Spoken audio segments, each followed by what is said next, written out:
Welcome to the Pursuit of Progress podcast, the podcast dedicated to helping you achieve consistent, meaningful growth. If you're committed to personal and professional excellence, you've come to the right place. Ben, what is up, buddy? As always, guys, Ben Adams, Adam Lang here with another episode 41 on the Pursuit of Progress podcast. And this week, we're going to talk about how in today's fast-paced world, finding inner peace can feel impossible for a lot of us. And we're just going to dive deep into the transformative power of mindfulness and meditation. Just talk through some simple practices that have been proven to reduce stress, improve focus, and just enhance our overall well-being. We're going to talk through, some specific mindfulness techniques, as well as just some practical tips to integrate into your daily routine. Whether you're a beginner or really looking just to deepen your practice, this episode is definitely going to give you the tools to live a calmer, more present life. So, mindfulness, meditation, these are words that 10 years ago, if you'd have asked me that, I would have made a joke about being a hippie or a yogi.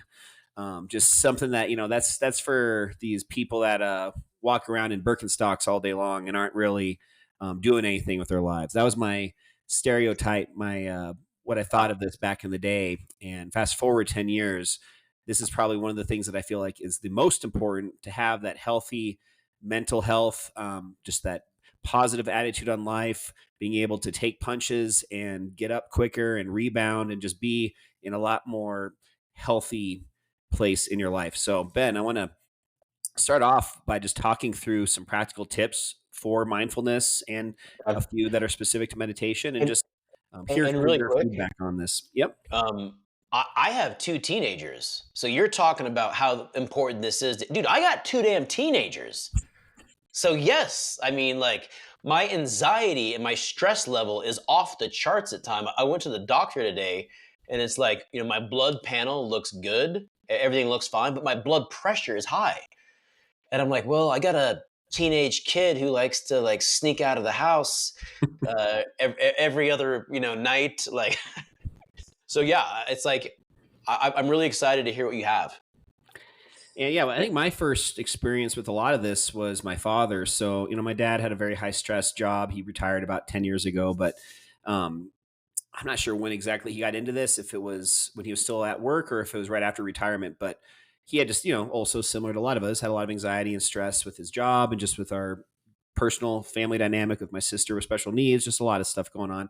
So he actually went to a pretty intensive training up in Boulder for transcendental meditation, which is a very specific type of meditation. I'm not going to go too into that on this episode, but basically, it's long story short, it's basically where you're doing these 20-minute meditations twice a day, every day, really for the rest of your life. I think my dad's missed a few here and there, but I mean, he is really takes this seriously. And it's been a major catalyst in his life over the last few years, just with how dramatic it's been with improving his stress levels, anxiety, all that kind of stuff. So he's the one that I think I saw firsthand, the first person I've had that's close to me that I've seen it truly work some wonders in his life. And that motivated me to also start pursuing this a little bit more myself. So, Ben, I'm going to just, again, kind of share with you some different tips that I put together. And on each of these, I'd love just to get your feedback, share any personal stories maybe you have with some of these. And if the audience can maybe find one or two that they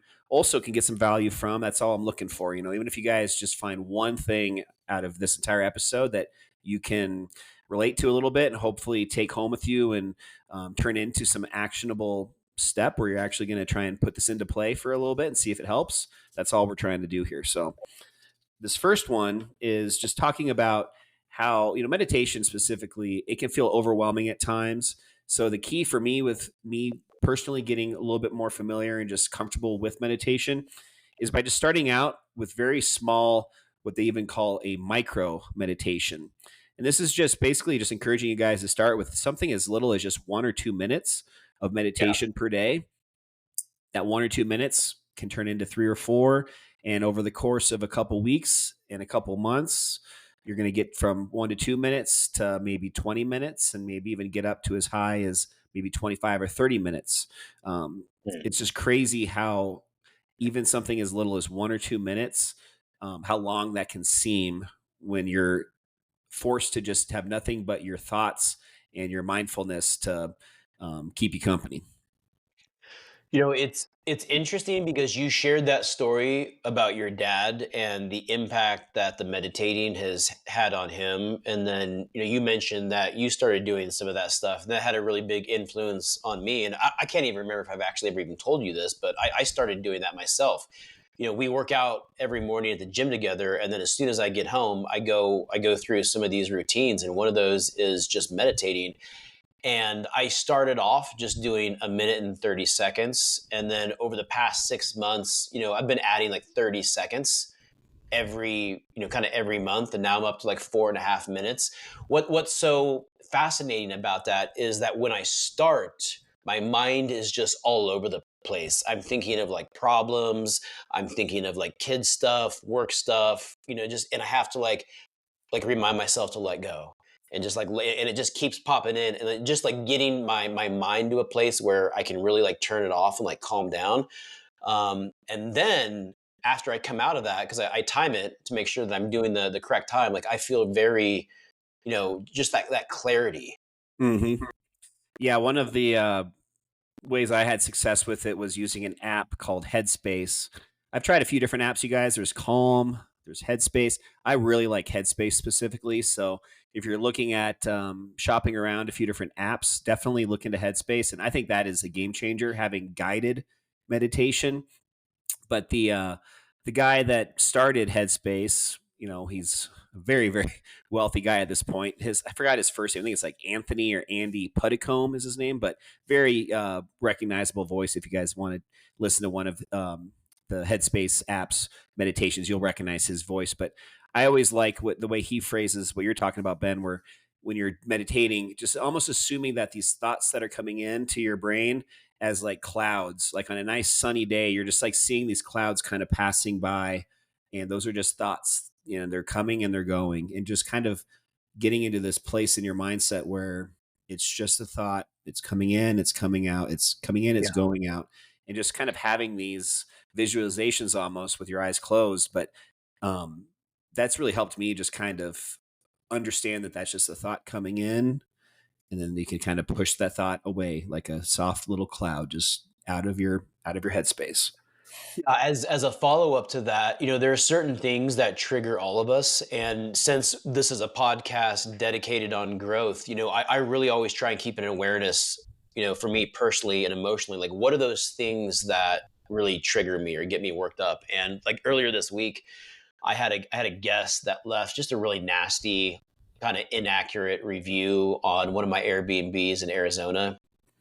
I'm not going to get into the details, but it just wasn't truthful, and it was also a very low score. And so in the past, like getting a review like that, or like that's one of those things that like will trigger me, where it just like is such a disruption to like Hmm. what I'm doing like in that moment, whether I'm with my kids or doing my job, and it just takes me so off task and off focus.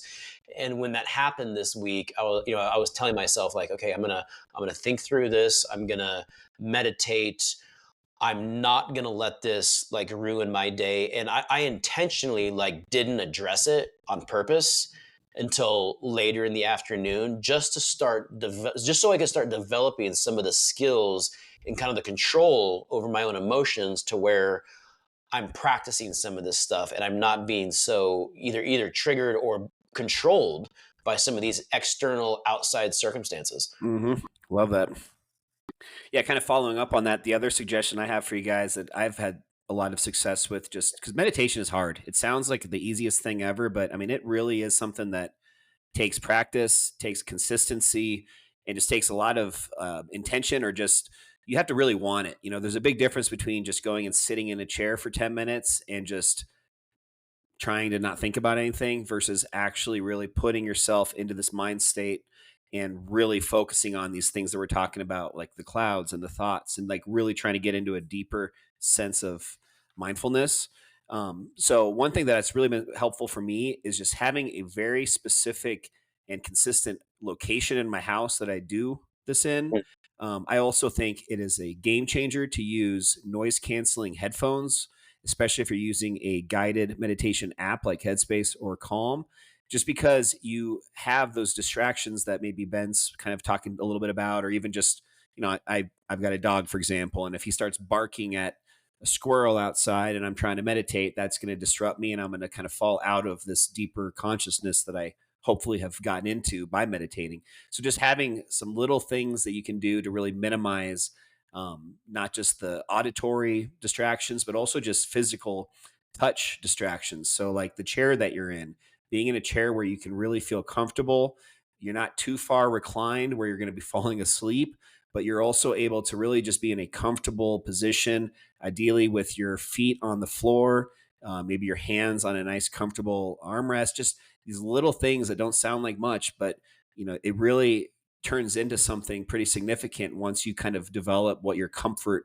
your little zone is for your meditation. So just, if you're having a hard time, especially if you have, kids and dogs and just a busy life at home, maybe finding a room where they're not going to come in if you have the door closed. Maybe it's even your closet or your bathroom or, wherever it may be, but just finding a place that you can really have control over your environment. And you mentioned the importance of, picking a place. Do you feel that same way about picking a certain time as well? Like, maybe for someone it might be in the morning before the kids are up or before, like, I mean, what are your thoughts there? Yeah, it could go a couple different directions there. If you're doing transcendental meditation, that's the twice a day. You don't have to necessarily have it be transcendental meditation to choose to do it twice a day. You could still just do a regular 5 or a 10 minute, even a 2 or 3 minute meditation twice a day. I will say though that just like other habits and routines that you're trying to establish for yourself, the more that you can do in the morning, in my opinion, the more likely it is to be done and completed on a consistent basis. Also, I think it does create a level of intention through the rest of the day if you start in the morning with something positive like this. However, usually in the morning, it's before a lot of you know stuff has been thrown at you where maybe you're already naturally in a more calm state of mind. So if that's the case, I recommend maybe giving it a try at lunchtime, maybe early afternoon. Just maybe think of times throughout the day where you feel like you are at a higher level of stress instead of taking a 10-minute break to go, walk around the block or stretch your legs for a few minutes. Maybe just incorporate a quick meditation as part of that afternoon break, as an example. That's great. But again, guys, I'm telling you, man, the apps that you can download are a game changer. Just having that voice that occasionally comes into your headphones and just reminds you of certain breathing techniques, of certain strategies to really get yourself away from those distractions. Simple things like counting down from 10. It sounds like, obviously very simple, but there's this little strategy of how you're doing that really puts you in a way where you're distracted by your own counting and your own thoughts, which then pushes those other, thoughts that are maybe have come into your head. It kind of gets those out of there without you even realizing that's what you're doing. So You mentioned breathing there a minute ago. And, when I think of meditating, I think of calmness, stillness. I think of being present. You have the dedicated space, the time. For me, I associate it with the morning, kind of like, sunrise. How, would you say that breathing is another one of those really important factors when it comes to, meditating and getting the most out of that time? for sure. Yeah, you can go in a few different directions on this one too, but um, I also recommend you guys check out Wim Hof. And Wim Hof is this pretty eccentric guy that's, you know, maybe in some levels, maybe even like beaten cancer and some other pretty crazy things, health related obstacles he's come across just from cold water. So he's kind of the originator of cold plunging in a way. I mean, that's been around for a lot longer than he has, but he's somebody that really put that out into the more mainstream public eye. And also, though, he's really big on breathing. And there's also an app you can download for free on Wim Hof, WIMHOF. Wim Hof is his name.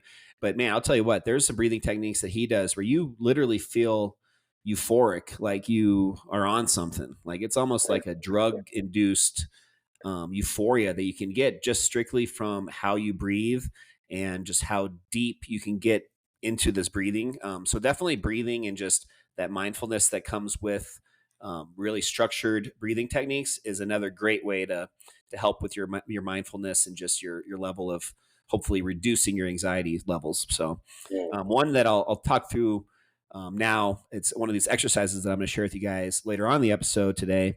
But there's one that's called the 4-7-8 breathing technique. And this is great if you're maybe like Ben was talking about with his one of his kids sneaking out at night, or just like maybe you're somebody that's like dealing with some anxiety that just kind of came out of nowhere, and you just need something right then and there to get you back to a more conscious, normal level of state of mind. So the 4-7-8 is basically you just hold a really deep inhale. So inhaling for 4 full seconds. So a very slow inhale, literally for 4 seconds, counting it just in your head while you're breathing in for 4 seconds.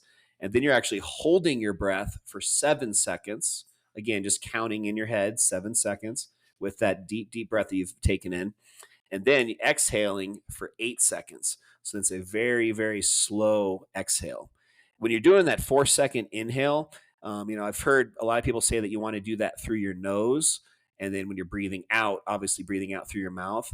I have a hard time getting that much oxygen and just air in through my nose. So I still also inhale a little bit with my mouth too. So don't get too hung up on that part of it. But the bigger part of this is just really getting that in very, very, very deep level of breath where you're getting high, high levels of oxygen into your brain, and then you're holding it. And then it's a very slow outward exhale. So just try that. You guys can look that up also on YouTube. There's a ton of just content you can find for free online. 4-7-8 breathing technique. Some of this, I'm working on my breathing as you're sharing this. Like, I'm going through on camera here, working on my breathing. We maybe we'll do an episode where we'll start the episode with a little breathing exercise. But Yeah. this is Yeah. another one of these things that just I think more recently has become very publicized, as far as, again, cold plunging, breath work. These are things that literally can be done without spending a penny. You don't need any equipment or fancy, clothes or shoes. You don't need anything. It's literally just Yeah. sitting by yourself somewhere and just breathing in and out. And rather than popping a pill to reduce your anxiety, or all these medications that everybody's being put on more now than ever, it's crazy to me how few people will not first look into very simple just lifestyle changes like breath work, healthy eating, drinking enough water, adequate amount of sleep. There's so many Yeah. just simple things that people decide to push off and instead just get the easy fix of, what pill can I take, or what, quick, easy fix there is out there. That's not always the best solution, obviously. It's not. And that also goes in with our podcast last week about consumerism. Like, these companies, these pharmaceuticals, they want you on this stuff so they can Hmm. take your dollars, get your revenue. And it's not going to be a permanent change that's going to be in your best interest to be on a prescription for the rest of your life, or multiple prescriptions. And this is just one thing that I talk about. Like, how many people are really well hydrated and take their water intake seriously? I mean, it's just so minute. And if you're well hydrated, your body is 70% water. And if you're not well hydrated, I mean, it's just like you're a sponge that's drying out. It's so important to be well hydrated. Fun fact, you guys, Ben is actually dressed up as Kevin Costner from the movie Waterworld in every Halloween for the last 15 years. If you guys want to see him, make sure you guys give Ben a call and try and see I him have this year. gills right here back behind my His guild. ears. Yep. You know, Very overrated or underrated movie. I need to see that movie again. That was a good movie back in the day. I'm probably going to be disappointed if I try watching it again. yeah. All right, guys. Okay, a couple more, and then we're gonna take a quick break, and then we're gonna talk a little bit about exercises specifically, kind of similar to that 4-7-8 one I just talked about. So, body scanning is another one that in the Headspace app they actually incorporate this as part of your getting into your daily meditation. It's the first like couple minutes in the meditation as they kind of talk through this body scan, and that's just a way that you can, again, it's going to be difficult at first, but after doing this consistently over a long period of time, it becomes actually pretty um, just eye opening, or I guess your eyes are closed when you're doing this. So that's not the right word to use. Just very, it's interesting how much of a connection you can start to have with different parts of your body that you're not even touching. So the way I can describe this on my personal experience is this body scan. You have your eyes closed. You start thinking of what's the highest up in your head. So maybe your ears. Like, how do my ears feel today? How do my cheeks feel? How does my chin feel? How does my neck feel?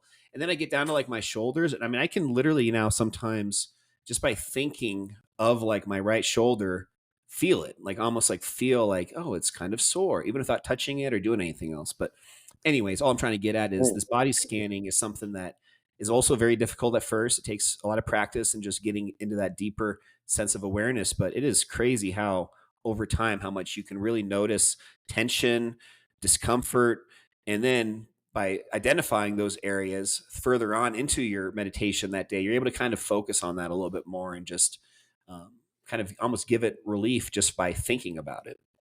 Mm. You know, when I think of a scan, I think of the Star Trek, The Next Generation. When I was a kid, they had to like scan the ship one time.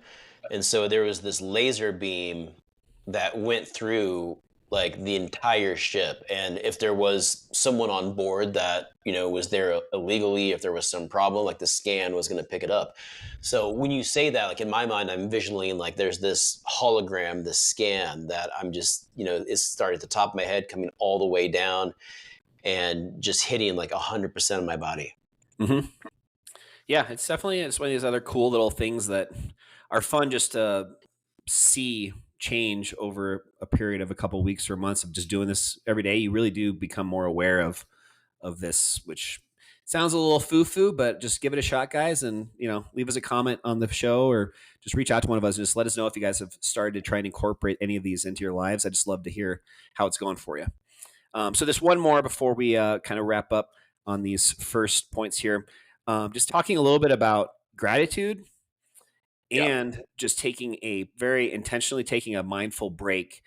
So the when it comes to gratitude, I think this could be incorporated either within that meditation or just as part of something else that you do on a daily basis. So a couple examples I'll give you would be brushing your teeth, or also just like if you take your like I take my dog Charlie on a walk every morning after I get home from the gym before I take my shower. So like every day when I'm doing that, I take that as just kind of a time, and now it's just kind of like a alarm clock in my brain or a little reminder that pops up that just makes me think, yeah, what am I thankful for today? Like, it doesn't have to be anything crazy, but just thinking of one or two things that are just currently, positive aspects of your life. And just, again, having that gratitude practice on a daily basis is really, really good for your mental health and hopefully will minimize just the anxiety.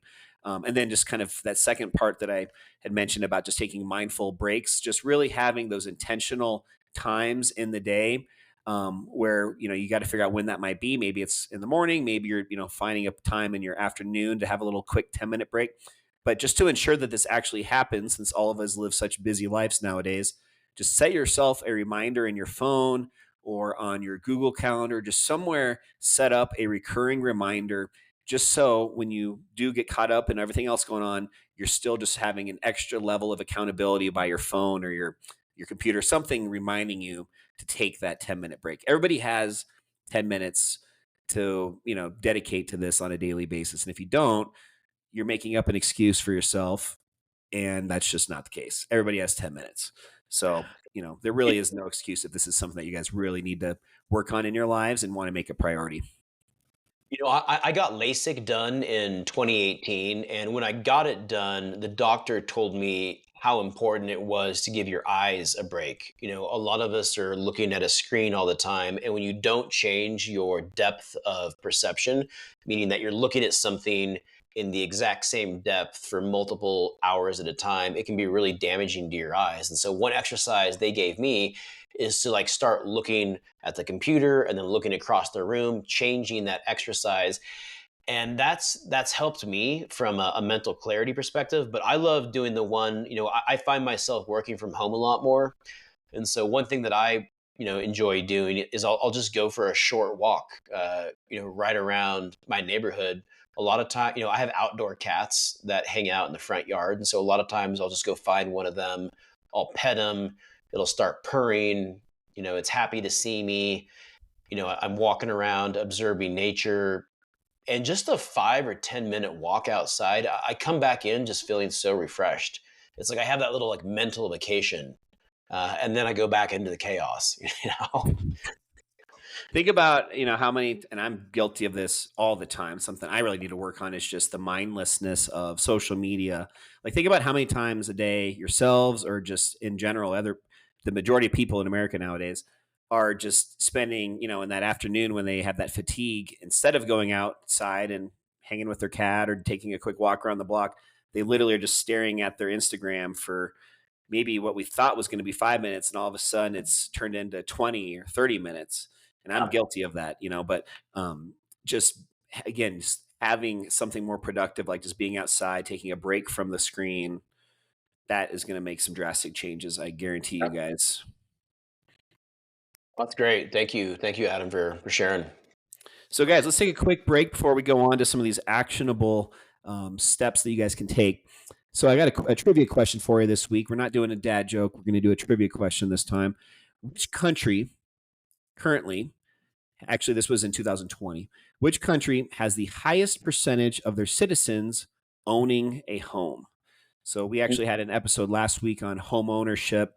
And I believe, Ben, you shared that in the US, was it like, I think it's like 58 or 60%, maybe? Around there, yeah.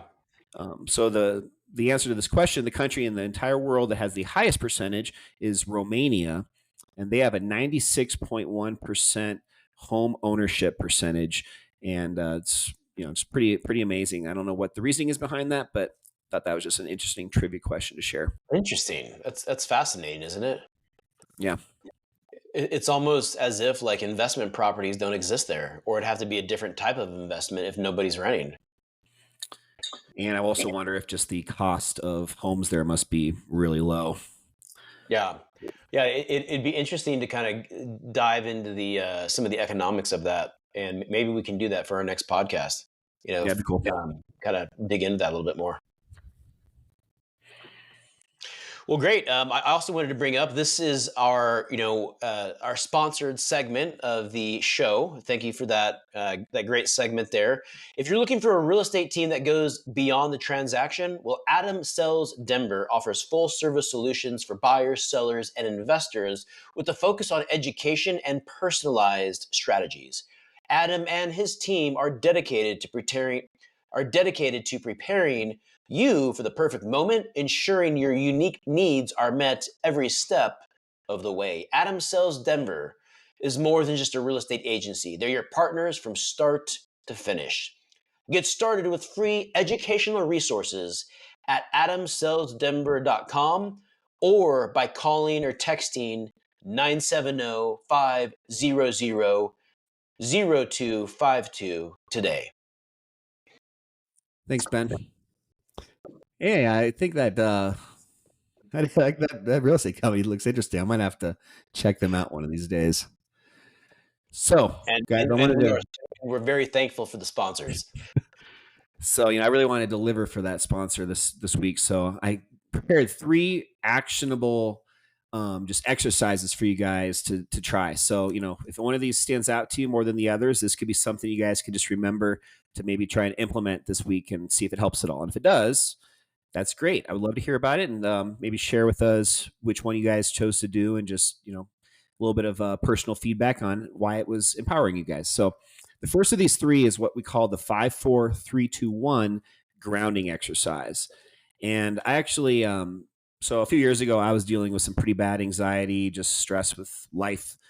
Coincidentally, it was right, around that 40-year-old birthday. So I don't know if it was my midlife crisis or what exactly it was, but one of the things that a therapist had kind of shared with me that I thought was pretty helpful on implementing on my end was this 5-4-3-2-1 grounding exercise. So basically, and it doesn't have to be in this order, but you have your 5 senses. You can see, touch, hear, smell, and taste. So basically, this 5-4-3-2-1, on each of these numbers, you're going to think of one of those senses, and then you're going to identify a certain number of things that you can, feel or taste or hear with that number. So, for example, let's just do one. Identify 5 things that you can see. So if you're sitting in your kitchen, I see, the microwave. It can be literally anything. You're just, all that's important here is that you're just identifying very specific things, And by doing that, you're distracting your brain on only focusing on that, which is putting you into a more calm state of mind. So I'm going to identify 5 things I can see. And then once you do that, I'm I going to like think how of, you went straight to the microwave. hey man, I'm hungry.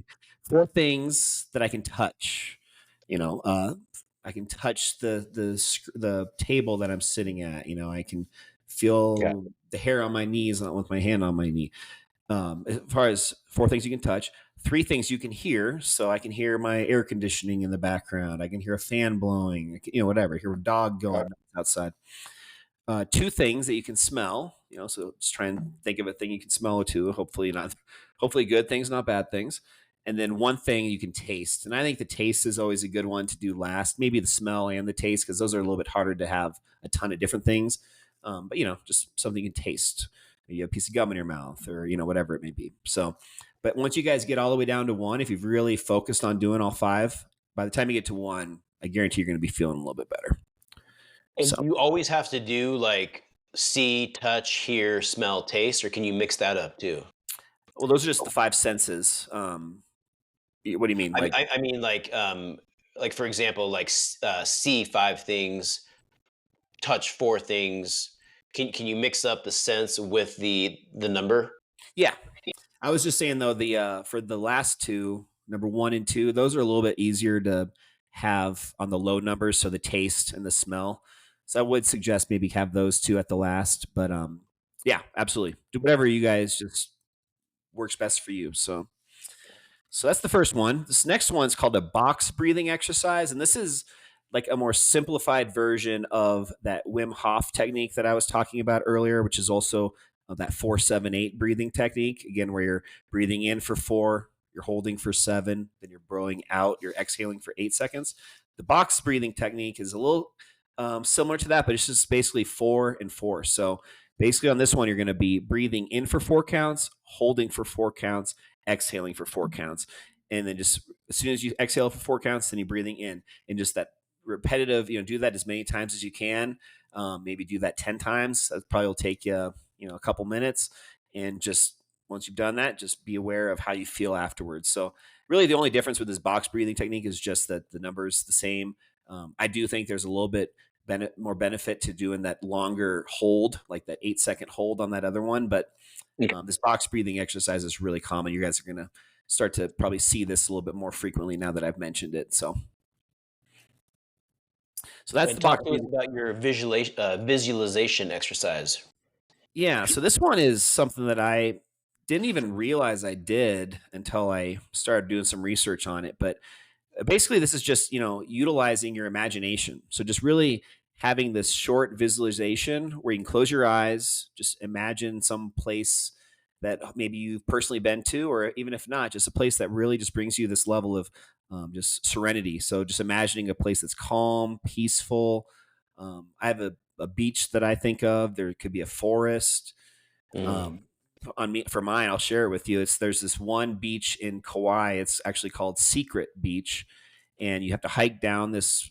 I never actually took you there, Ben. I don't think you've been to this beach before, but okay. just like super pristine, just beautiful beach, and it's just like very kind of recognizable, kind of iconic. It's got these big cliffs on one side, but I just like imagine like myself walking on that beach, you know, listening to music, just seeing the ocean coming and going. I don't know. There's just like these places that I'm sure everybody has that are their favorites, or just their places that they can really like visualize a little bit at a deeper level than Yeah. others. So just think of one of those places when you guys are, again, feeling stress or anxiety, and just try and put yourself in that place. I always do it. For me, it's when I'm walking. It's just like I'm walking, listening to music, and then I just kind of visualize myself instead of walking on a street in Denver, that I'm on a beach in Kauai. So, guys, again, try those. Let us know if any of those work for you, and share the show. If you guys do get some value out of that, share it with one of your friends, and hopefully they can try these as well.